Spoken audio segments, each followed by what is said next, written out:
झारखंड सहायक शिक्षक भर्ती 2024। दोस्तों, झारखंड सहायक शिक्षक भर्ती को लेकर फिर एक मौका मिला है। किनको मिल रहा है दोस्तों? जैसे कि आपको पता है, जो भी जेटेट 2013 पास थे उनकी काउंसलिंग हो रही थी और सीधी नियुक्ति होने वाली थी। तो 1/8/2024 को काउंसलिंग कराया गया था दोस्तों, लेकिन इसमें बहुत सारा त्रुटियां देखा गया। त्रुटियां ये था कि बहुत सारे लोग जो पारा शिक्षक थे उसको गैर पाराम कर दिया गया, गैर पाराम थे उसको पारा शिक्षक में कर दिया गया। इतना ही नहीं दोस्तों, बहुत सारे लोगों को जो है मेरिट लिस्ट में नाम नहीं आया। बहुत सारे ज़िलों में तो ये भी किया कि आवेदन बहुत किए थे लेकिन उनका जो है मेरिट लिस्ट में नाम नहीं आया, साथ ही साथ उनको काउंसलिंग नहीं करने दिया। कुछ ज़िलों में ऐसा भी हुआ दोस्तों, जब कैंडिडेट काउंसलिंग कराने गए तो उनको काउंसलिंग कराने ही नहीं दिया गया। बहुत सारे ज़िलों में ये भी हुआ कि कुछ लोग जो है काउंसलिंग के लिए आवेदन किए थे लेकिन जो है आवेदन पता चला कि आवेदन वहाँ पर पहुँचा ही नहीं है। तो बहुत सारे यहाँ पर त्रुटियाँ देखने को मिला और इसी त्रुटि को सुधार करते हुए ये दावा आपत्ति सब कुछ दर्ज करते हुए ये किया गया है, फिर से काउंसलिंग कराने का शिक्षा निदेशालय जो है प्राथमिक शिक्षा निदेशालय ने निर्णय लिया है दोस्तों। तो एक मौका मिल रही है। मैं एक चीज़ बता दूं दोस्तों, ये चीज़ यदि स्टूडेंट के से होती है यानी कैंडिडेट से होती है तो ये चीज़ पदाधिकारी नहीं सुनते हैं, लेकिन यही गलतियां, बहुत सारे गलतियां जब पदाधिकारी करते हैं तो उस पर जो है कोई खास ठोस कदम नहीं उठाया जाता है। तो ये बहुत ही गंभीर विषय है और इस पर सरकार को भी सोचनी चाहिए और जिसको ये जिम्मा दिया गया है उसको भी सोचनी चाहिए। हालांकि ये जो मामला है विशेष करके हाईकोर्ट के कारण हुआ है। हाईकोर्ट ने ऑर्डर दिया है जिसके कारण इन लोगों को काउंसिल में मौका मिला है, अन्यथा सरकार की कोई इसमें मन नहीं थी डायरेक्ट काउंसलिंग करवाया जाए। तो इनको वही उन्हीं को मौका मिला है जो 2015 में जो सीट बची हुई थी, जो भी सीटें बची हुई थी 2015 में उसकी काउंसलिंग हो रहा है, जो कि जेटेट 2013 पास किए हुए थे दोस्तों। तो दोस्तों बात करते हैं कि क्या नोटिस जारी किया है यानी क्या सूचना दिया गया है प्राथमिक शिक्षा निदेशालय। देख सकते हैं दोस्तों, ये स्कूली शिक्षा एवं साक्षरता विभाग प्राथमिक शिक्षा निदेशालय द्वारा सूचना जारी किया गया है। देख सकते हैं हम सभी डीसी को साथ ही साथ सभी डीएससी को ऑर्डर दिया गया है। क्या दिया गया है देख सकते हैं कि 1/8/2024 को जो काउंसलिंग हो गई उसमें से बहुत सारे त्रुटियां देखने को मिला, उसी को सुधार के संबंध में यानी कि फिर से काउंसलिंग कराना है। तो देख सकते हैं निदेशानुसार उपयुक्त विषयक प्रसंग में विभिन्न स्रोतों से काउंसलिंग हेतु दिनांक 31/7/2024 तक विभिन्न जिलों द्वारा प्रकाशित सूची में त्रुटियों से संबंधित सूचना जिला एवं निदेशालय स्तर पर प्राप्त हुआ है। यानी कहने का मतलब ये है कि 31/7/2024 को सबको जो है मेरिट लिस्ट जारी करना था, जितने भी जिला थे सबको मेरिट लिस्ट जारी करना था, लेकिन वहाँ कुछ न कुछ त्रुटियाँ हुई है, उसी को लेके यहाँ पे ये नोटिस जारी किया गया है। अतएव नैसर्गिक न्याय के अंतर्गत दिनांक 1/8/2024 को आहूत काउंसलिंग की प्रक्रिया को निम्नांकित रूप से विस्तारित किया जाता है। यानी 1/8/2024 को इन लोगों का जो जेटेट 2013 पास थे उनका काउंसलिंग हुआ था, उसका काउंसलिंग का डेट अब फिर से कराया जाना है।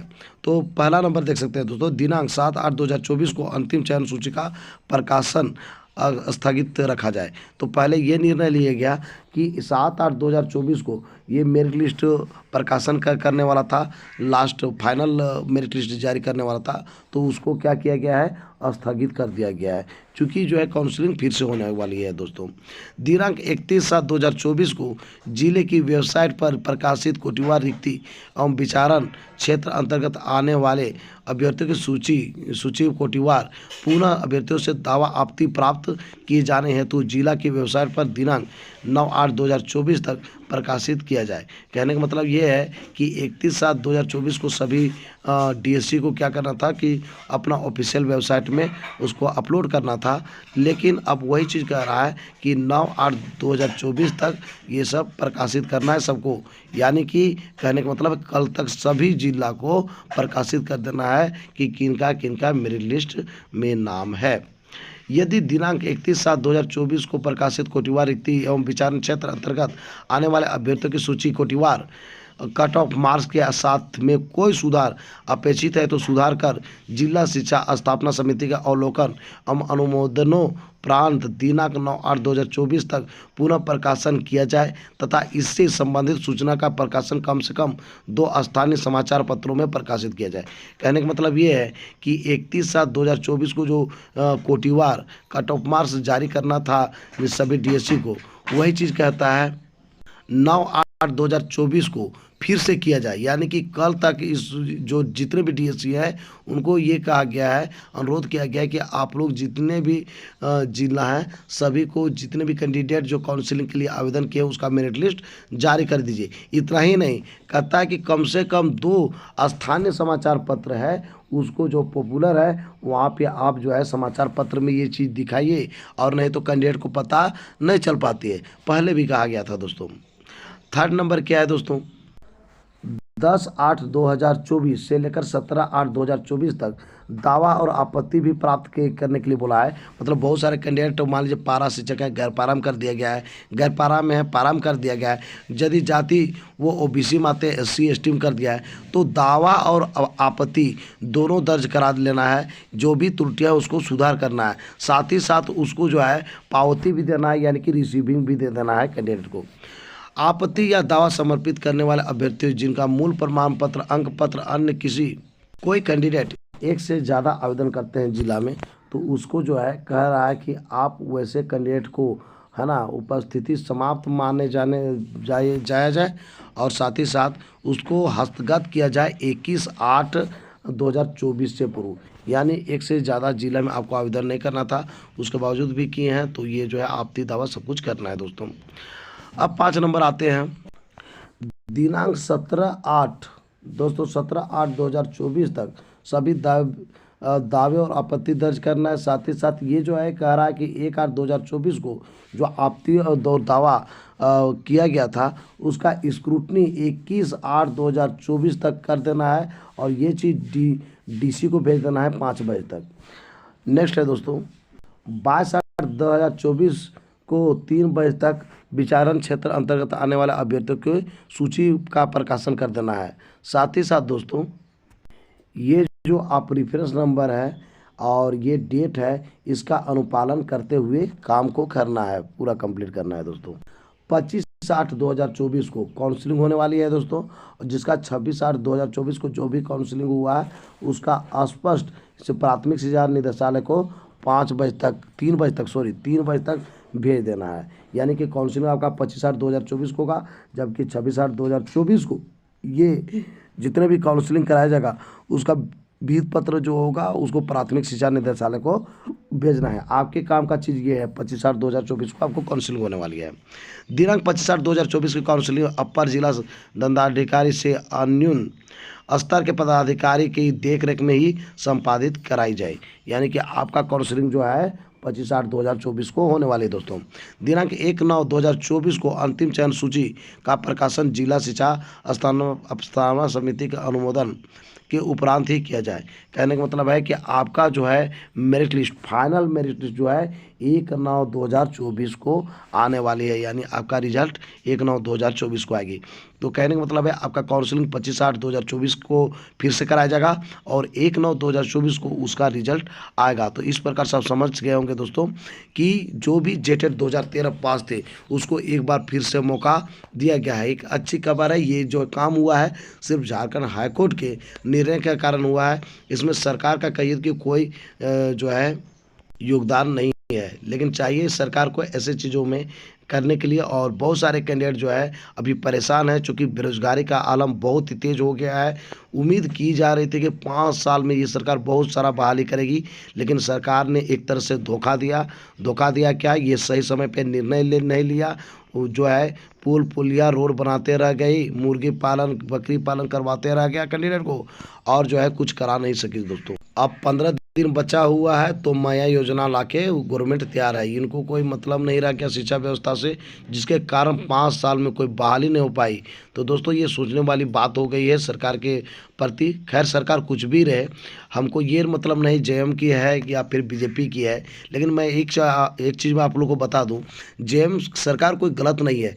JM में यही हेमंत सरकार की जगह में चंपा सोरेन होती तो मैं आपको बता दूं झारखंड में कोई भी ऐसा मुख्यमंत्री आज तक नहीं बना जो ये काम करके निकल जाते हैं। दूसरी ओर मैं बता दूं, बीजेपी का भी बात कर दूं तो बीजेपी कोई ख़राब नहीं है। बीजेपी में रघुवर दास ही गड़बड़ थे। रघुवर दास की जगह में यदि दूसरा बीजेपी का नेता होता तो कई बहाली इसके पहले भी हो जाती, बहुत सारा बहालियाँ होती। लेकिन कुछ कुछ नेता के कारण, और सबसे बड़ी बात उनको पद के दिया जाता है जो एक शिक्षा व्यवस्था के विषय में सोचते नहीं है, सबसे बड़ी बात है। दूसरे काम तो हो जा रही है, आपका रोड पुल पुलिया जितना काम है, डोभा उभा सब तो बन ही रहा है। काम कहाँ रुक रहा है? यहाँ पर अभी देखिए कि मैया योजना लेते आ रहे हैं, लेकिन ये जो है मेन आपका कुआं से लेकर घर सबका बन रहा है, लेकिन शिक्षा व्यवस्था में कोई सुधार नहीं हो रहा है। शिक्षा में लोग जो बेरोजगार होते जा रहे हैं इतनी बहाली होने के बावजूद। अच्छा, सोचने वाली बात ये है, सबसे बड़ी बात ये टेंशन हुआ लोगों को कि आप 4-4 दिन से आप एग्ज़ाम दिला रहे हैं, एक आदमी का 8,000 10,000 तक खर्चा हो जा रहा है।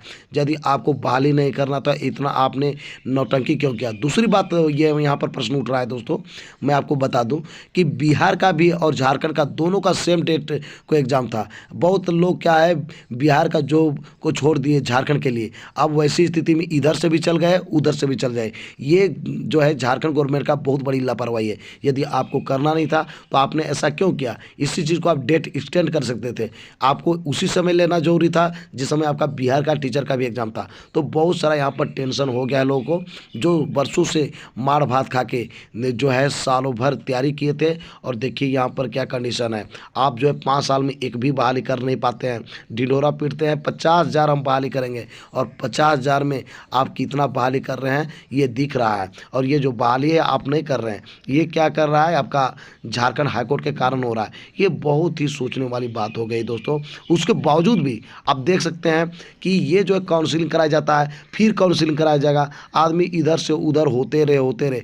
एक बार करा करके लोगों को इतना परेशानी नहीं कराना चाहिए, जिससे कि अभी जो प्रेशर में लोग हैं, युवा जितना भी बेरोजगार है उसको जो टेंशन बढ़ा हुआ है वो थोड़ा सा टेंशन समाप्त हो सकता है। तो इस प्रकार से सरकार को भी गंभीर होनी चाहिए। और दूसरी बात, ये जो पदाधिकारी इनको भी सही ढंग से काम करनी चाहिए। कुछ लोग क्या करते हैं, अगेंस्ट में बोलना शुरू करते हैं, जैसे लगता है कि वो ना तो जेटेड पास है ना सीटेड पास है और न कोई मतलब है, डायरेक्ट वो मैट्रिक इंटर से आए हैं और बोलने लगते हैं। अरे हम सरकार को नहीं बोलेंगे तो किसको बोलेंगे? आप कर दीजिएगा क्या, कि आप ही से काम करवाएं क्या? तो इसलिए आप जो है खुद संवेदनशील रहिए। सोचने वाली बात है, यदि आप बेरोजगार रहेंगे तो कोई हल होने वाली नहीं है। इसलिए आप खुद चाहिए कि आपको करनी चाहिए। सरकार मेरी है, सरकार को हम बोलेंगे, चूँकि सरकार को हमने ही बनाया है और अपने लिए बना है एक तरह से, और मेरे विषय में सरकार को सोचना होगा और वो सोचेगा ही, ऐसा नहीं है। लेकिन हमको बोलना पड़ेगा, यदि हम नहीं बोलते हैं तो जो है सरकार फिर मटिया देगी। सरकार के लिए बहुत योजना है, आप देख सकते हैं, शिक्षा के विषय में छोड़ भी देगा तो वो मैया योजना और काका योजना है लेते आएगी और अपना वोट बैंक लूट लेगी। तो दोस्तों आप जो है जागने से ही जो है ये झारखंड और देश का विकास होने वाला है। तो दोस्तों आज का मेरा ये वीडियो आपको कैसा लगा जरूर हमें बताएं इस वीडियो के कमेंट बॉक्स में। यदि ये वीडियो आपको अच्छा लगा दोस्तों तो इस वीडियो कर दीजिए लाइक, चैनल को कर दीजिए सब्सक्राइब और ज़्यादा से ज़्यादा दोस्तों को इस वीडियो को कर दीजिए शेयर। तो दोस्तों फिर मिलते हैं एक नए और ऑथेंटिक वीडियो के साथ, तब तक के लिए हमें इजाज़त दीजिए। धन्यवाद।